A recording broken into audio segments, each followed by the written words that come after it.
The Boston Celtics might be preparing to leave the only home a generation of fans has ever known. This is a story about billions of dollars, real estate power plays, and the future of an NBA empire. Bill Chisholm recently bought the Celtics for a record-setting $6 billion. Now he is hinting at a move that could completely change the financial landscape of the league. He appeared on The Rich Hill Show on Y to discuss his vision for the franchise. The conversation naturally shifted to the TD Garden and its owner Jeremy Jacobs. Jacobs owns the Boston Bruins, and he acts as the landlord for the Celtics. For decades, the Celtics have essentially been tenants paying rent to another sports franchise. This dynamic severely limits how much money the Celtics can actually make. They miss out on lucrative revenue streams from concerts, concessions, and parking. Other elite NBA teams own their arenas and keep all of that extra cash. This financial gap is exactly what the radio host wanted to ask Chisholm about. The host asked if it is necessary for an NBA team to own its arena to compete financially. Chisholm thought about it carefully before delivering a very calculated response. He gave a bit of a political answer at first, dancing around the core issue. He eventually said no, claiming that owning the building is not an absolute requirement. He insisted that the priority is creating the best possible experience for the fans. He wants the arena to live up to the incredibly high standards of the Boston Celtics. But then he dropped a massive hint that has everyone in Boston talking right now. He said they need to be able to influence the agenda inside the building. And then he stated clearly that if they need to own the building to do it, they will do that. That single sentence changes everything about the long-term trajectory of this team. Chisholm clarified that his primary goal is not simply to run an arena business. His goal is to run a world-class basketball team that is constantly putting up banners. He just wants to ensure the team has the financial muscle to stay on top forever. If owning an arena becomes the only way to fund that goal, he will make it happen. We need to look at the history of the TD Garden to understand why this matters so much. The Garden opened in the 1990s as a replacement for the legendary Boston Garden. The old Garden was famous for its parquet floor, dead spots, and intense atmosphere. When the team moved to the new building, it was a massive upgrade in modern amenities. The fundamental ownership structure remained heavily tilted toward the Bruins. The Jacobs family has always held the keys to the castle. This means the Celtics are operating at a distinct disadvantage compared to teams like the Warriors.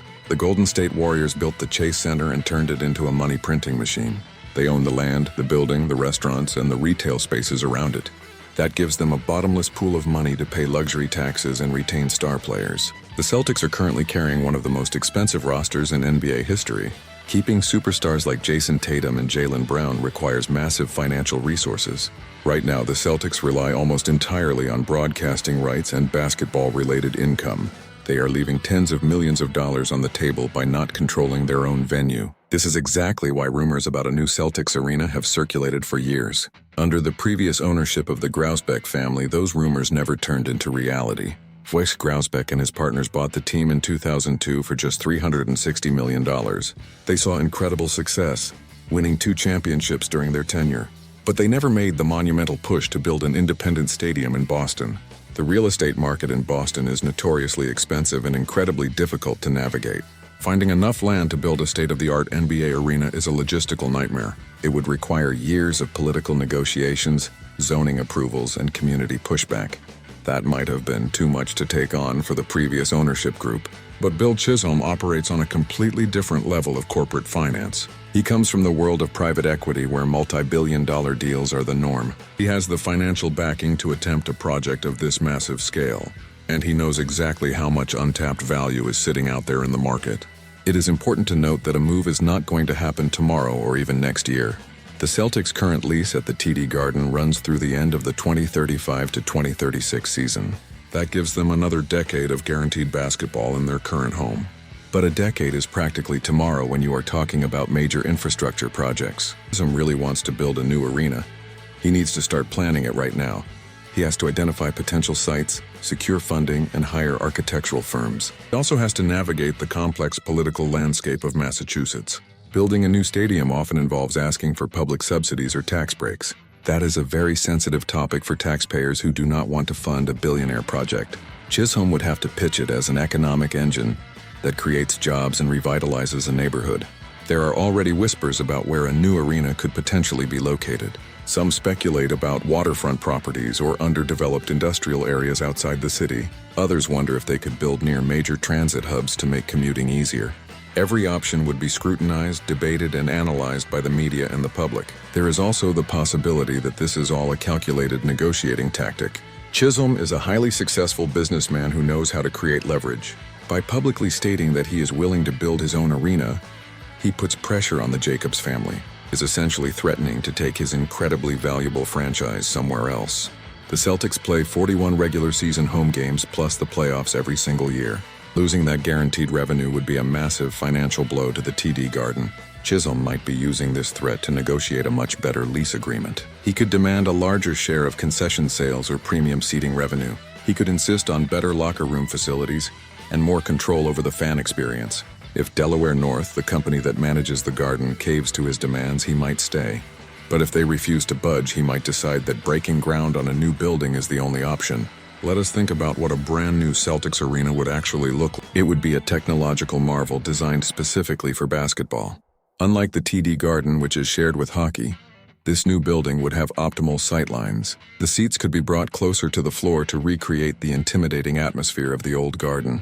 Would feature massive high-definition screens, premium luxury suites, and interactive fan zones. The arena would likely be the centerpiece of a massive mixed-use real estate development. Imagine a district filled with Celtics-themed restaurants, sports bars, and retail stores. Fans could gather there hours before tip-off and spend money that goes directly to the team.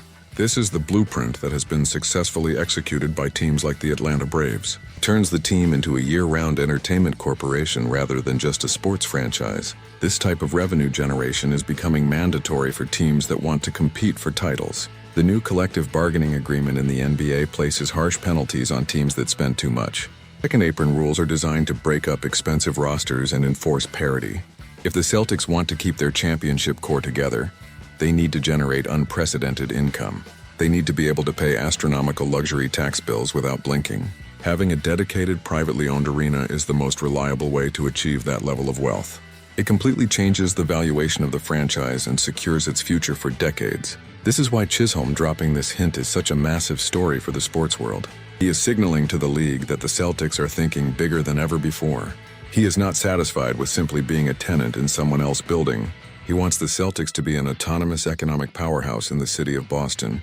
Of course, leaving the TD Garden would be an emotional transition for the fan base.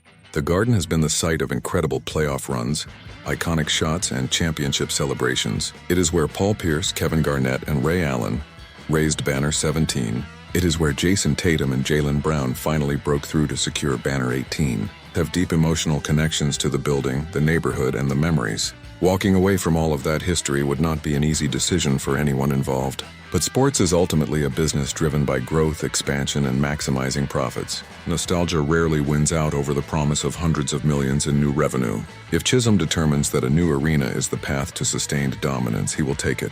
The clock is officially ticking on the remaining years of the current lease agreement. Every season that passes brings us closer to a monumental decision about the future.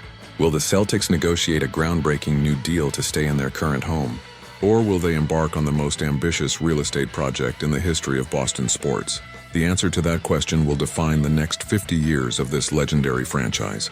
It will determine how many more banners they can realistically hang from the rafters. Bill Chisholm has put all of his cards on the table for everyone to see.